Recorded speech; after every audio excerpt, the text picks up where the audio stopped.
Hello, my name is Charlie. This is my risk assessment presentation on Astroworld Festival 2021.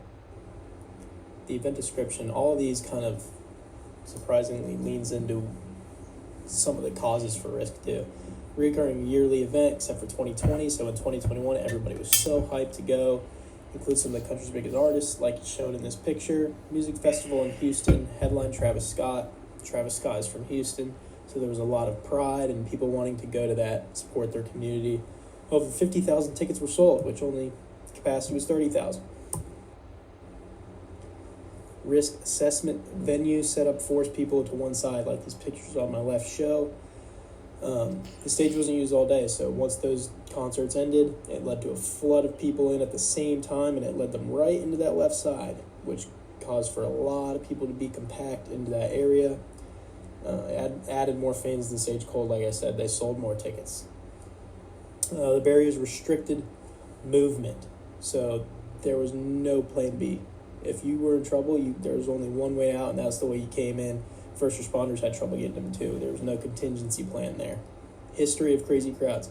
Like we mentioned in class, you have to use history in order to assess the risk, and that wasn't done. Also, they lost control of the gates, like shown in these pictures.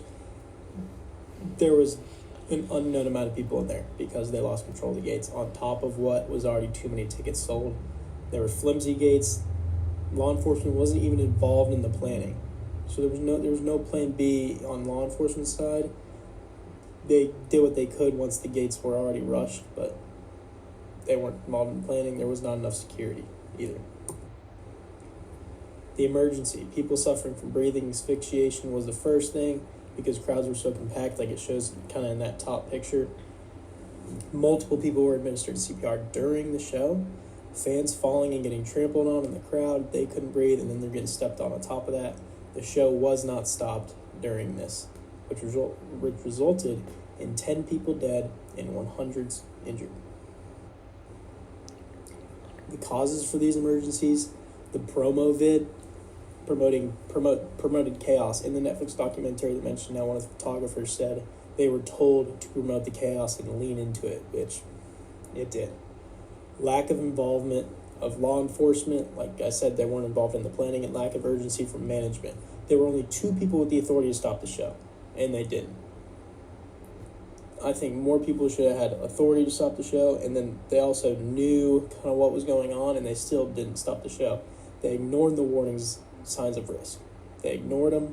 They knew it was happening. They ignored them. Countdown timer before the show, while it was ticking down, it mentioned how people were flooding towards the front, which caused for a lot of compactfulness in that crowd.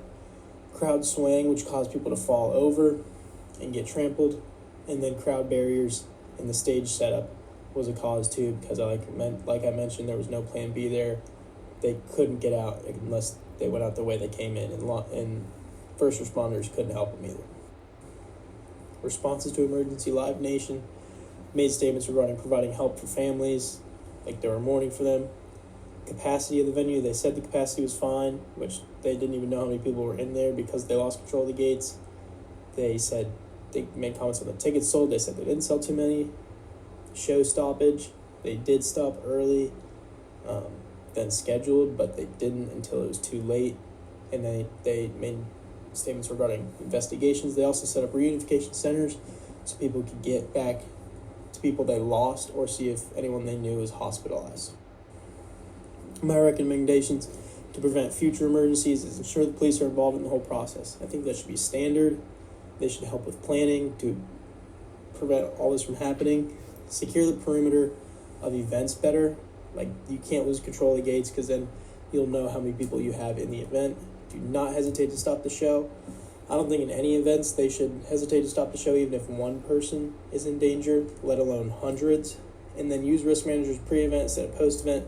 They brought in a risk manager post-event, and he said stuff like, it wasn't a case of missing red flags, it was a case of ignoring blaring warning signs. I was shocked by what I found. He also said in the documentary,